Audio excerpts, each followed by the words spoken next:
Hello everybody, मैं doctor Taufiq Hussain, associate professor in higher education. आज हम राजस्थान के इतिहास के स्रोत जो सिक्के हैं, कोइंस हैं, उसके बारे में अध्ययन करेंगे। जैसा कि आप जानते हैं कि सिक्कों के अध्ययन को न्यूमिस्मेटिक कहा जाता है। सिक्के हैं, उनकी सहायता से हम किसी भी राज्य की जो सामाजिक, राजनीतिक, आर्थिक और जो सांस्कृतिक जो स्थिति है और उस राज्य का जो साम्राज्य विस्तार है, उस साम्राज्य की सीमाएं हैं, उसके विषय में हम जानकारी प्राप्त कर सकते हैं। किसी शासक की व्यक्तिगत अभिरुचि है, उसके विषय में हम जानकारी प्राप्त कर सकते हैं। सिक्कों की सहायता से हम ये जानकारी प्राप्त कर सकते हैं कि उस शासक या उस वंश की जिस शासक ने सिक्के जारी किए हैं, उनकी आर्थिक स्थिति है वो किस प्रकार की थी। यदि सोने के सिक्के जारी किए जिस राजवंश ने, तो उस आधार पर हम ये कह सकते हैं कि उस राज्य की आर्थिक स्थिति ठीक थी। यदि सिक्के प्रभुत मात्रा में मिलते हैं तो हम कह सकते हैं कि वह राज्य स्टेबल था। और यदि सिक्कों में मिलावट है तो ऐसी स्थिति में, या कम संख्या में है, तो हम ये कह सकते हैं कि वो राज्य स्तर है। और यदि यदि यदि मिश्रित सिक्के हैं, मिश्रित धातु के सिक्के हैं, तो हम कह सकते हैं कि आर्थिक स्थिति है, उस राज्य की जो आर्थिक स्थिति है उसकी कमज़ोर होने का अंदाज़ा हम लगा सकते हैं। सिक्कों की जो बनावट है उसके आधार पर उस जो कला है उसके विषय के अंदर है, उसकी जो आर्ट है उसके विषय में हम जानकारी प्राप्त कर सकते हैं। तो इस प्रकार सिक्के हैं वो हमें किसी जो शासक है उसकी जो सामाजिक, धार्मिक, आर्थिक, सांस्कृतिक और जो साम्राज्य की सीमाएं हैं वो उसके विषय में, और जो कला है उसके विषय में जानकारी है वो हम प्राप्त कर सकते हैं। तो जहाँ तक सिक्कों का प्रश्न है वो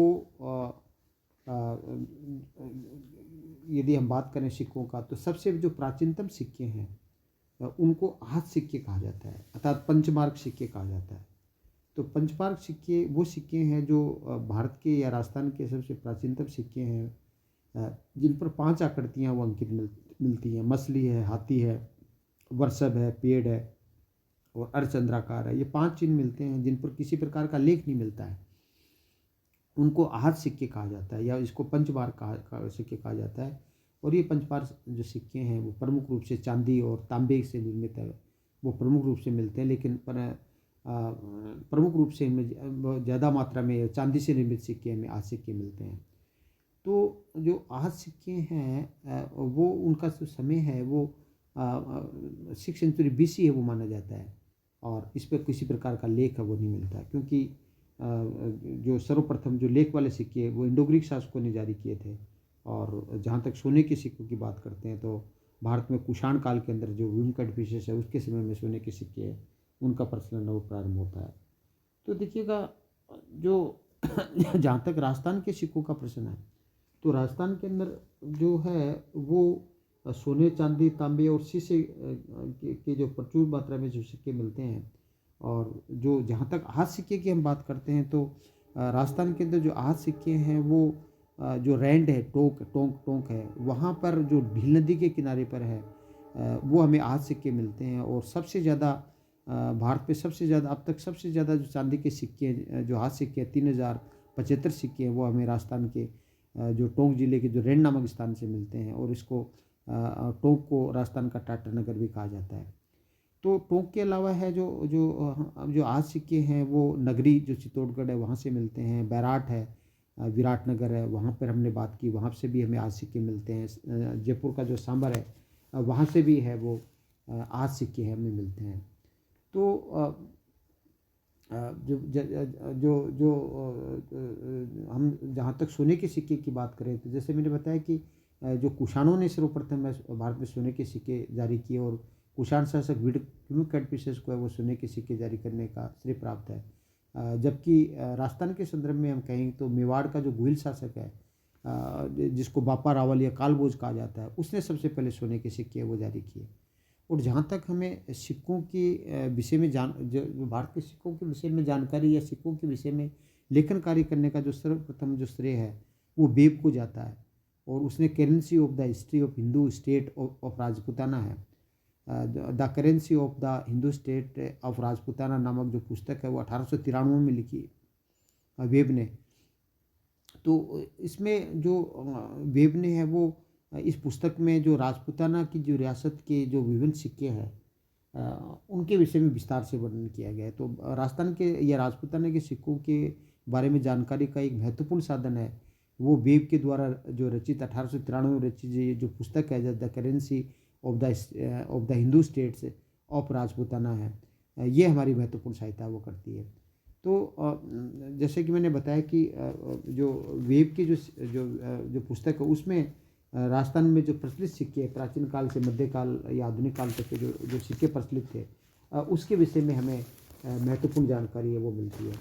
तो राजस्थान के अंदर जो हाथ सिक्के हैं वो जैसे मैंने आपको बताया कि रेंड के अंदर है जो टोंक है उसमें मिलता है। इसके अलावा प्रतिहार शासकों के जो सिक्के हैं वो भी हमें 9वीं शताब्दी के अंदर जो भीनवाल और सांबर से वो प्रतिहार शासकों के जो सिक्के भी मिलते हैं। और जहाँ तक हम अजमेरू या अजमेर के जो संस्थापक है जो हमने चौहान वंश की शासक की थी, चौहान शासकों की चर्चा की थी, उसमें अजय राज के विषय में मैंने चर्चा की थी कि अजय राज ने 1113 के अंदर जो अजमेर की स्थापना की, उनके सिक्के भी हमें है वो मिलते हैं, जिन पर एक तरफ है वो लक्ष्मी का चित्र मिलता है और दूसरी ओर जो अजय देव है वो उसका अंकन हमें मिलता है। और इसी प्रकार जो जो जो जो पृथ्वीराज चौहान जिसको दंग पंगुल भी कहा जाता है या राय पिथौरा कहा जाता है, उनके जो पिता थे सोमेश्वर है जो चौहान है, उसके जो सिक्के हैं उस पर हमें बैल की आकृति हमें मिलती है। और 10वीं-11वीं शताब्दी के अंदर जो राजस्थान के अंदर जो सिक्के थे उनको गधिया सिक्के कहा जाता है, और जिन पर गधे के समान की आकृति है उसका अंकन मिलता है, इसलिए इनको गधिया सिक्के कहा जाता है। तो जो जो राजस्थान के अंदर जो सर्वप्रथम जो सिक्कों की जो टकसाल है सिक्के डालने का जहाँ काम होता था वो सबसे पहले आमेर राज्य के अंदर है वो स्थापित हुई। तो जहाँ तक सिक्कों की टकसाल की हम राजस्थान की हम बात करते हैं तो सबसे पहले जो जो जो टकसाल है वो हमें आमेर के अंदर मिलते हैं, जो वर्तमान में हम जयपुर कह सकते हैं। तो जो ये सिक्के हैं उन सिक्कों पर जैसे जो मैंने आपको बताया कि अलग अलग रियासत है उनमें अलग अलग प्रकार के जो सिक्के मिलते हैं। जैसे मारवाड़ की हम बात करते हैं तो वहाँ फदिया सिक्का है, गधिया सिक्का है, वो सिक्के हमें मिलते हैं। जो गधिया और फदिया सिक्के महाराणा अगस्त सिंह के शासनकाल के अंदर ये सिक्के जारी किए गए। मारवाड़ के अंदर गधिया और फदिया सिक्कों के अलावा है वो डब्बूशाही सिक्का है और विजयशाही सिक्का है, वो भी हमें देखने को मिलता है। इसके अलावा जयपुर के अंदर जो सिक्के जो प्रचलित थे मध्यकाल में उसको झाड़शाही सिक्का कहा जाता था, और जो धौलपुर राज्य में जो सिक्के प्रचलित थे उसको तमंचा शाही सिक्का कहा जाता था, और प्रतापगढ़ में जो सिक्के थे उसको सलीम शाही सिक्का कहा जाता था, और जो जो जो जो जो मेवाड़ राज्य के जो सिक्के उसको चांदोजी सिक्का कहा जाता था। जैसलमेर के सिक्कों को अखेशाही सिक्का कहा जाता था। बीकानेर के सिक्कों को जो हम कह सकते हैं कि आलमशाही सिक्का है वो कहा जाता था। और इसी प्रकार जब हम बात करें कि जो भीलवाड़ा का जो सिक्का उसको भिलाड़ी सिक्का कहा जाता था, ये ढींगला त्रिशूलिया ये भीलवाड़ा के अंदर प्रचलित था। और झालावाड़ का जो सिक्का उसको मदनशाही सिक्का कहा जाता था। और सलमपुर के सिक्कों को में भी मदनशाही सिक्का प्रचलित था। शाहपुरा में 11 सभ्य सिक्का है वो उसका प्रचलन था। कोटा में गुमानशाही सिक्का प्रचलित था। तो इस प्रकार राजस्थान के विभिन्न रियासतों के अंदर विभिन्न शासकों के द्वारा जो सिक्के जारी किए उनके अलग अलग नाम है वो हमें मिलते हैं। जबकि जो ब्रिटिश काल के अंदर जो राजस्थान के अंदर जो क्या कहना चाहिए कि रियासतों ने जब ब्रिटिश संरक्षण स्वीकार कर लिया तो वहाँ पर भी ब्रिटिश शासकों ने भी अपने यहाँ जो अपने विभिन्न स्थानों पर टकसालें हैं वो राजस्थान की जो सभी टकसालें हैं जो विभिन्न रियासतों की जो टकसालें वो बंद कर दी और अपने सिक्के जारी कर दिए। और जहाँ पर जैसे मैंने बताया कि जो 8 सिक्के जो राजस्थान के विभिन्न स्थानों पर विभिन्न प्रकार के हाथ सिक्के मिलते हैं, इसी प्रकार जैसे जो हाड़ है जो बनास सभ्यता वहाँ से हमें तांबे की जो मुद्राएं हमें मिलती हैं। और एक महत्वपूर्ण बात है कि जो गुप्तकालीन जो योधे मालवा मालव सिक्के हैं वो सीवी सिक्के हैं वो प्रभुत मात्रा के अंदर हमें मतलब बयाना के अंदर मिलते हैं, भरतपुर के अंदर है। गुप्तकालीन मालव और योद्धे सिक्के और शिवी सिक्के मिलते हैं। तो चौहान शासकों के जो सिक्के उनको जो दम्र है, रूपक है और दिनार है, आदि नामों से पुकारा जाता था। चौहानों ने भी सिक्के जारी किए। और जो चौहान शासक अजयराज है, सोमेश्वर है, पृथ्वीराज तृतीय के सिक्के जो विशेष रूप से उल्लेखनीय माने जाते हैं। पृथ्वीराज जो चौहान का जो सिक्का वो 1192 ईस्वी का जो तराइन के द्वितीय युद्ध के बाद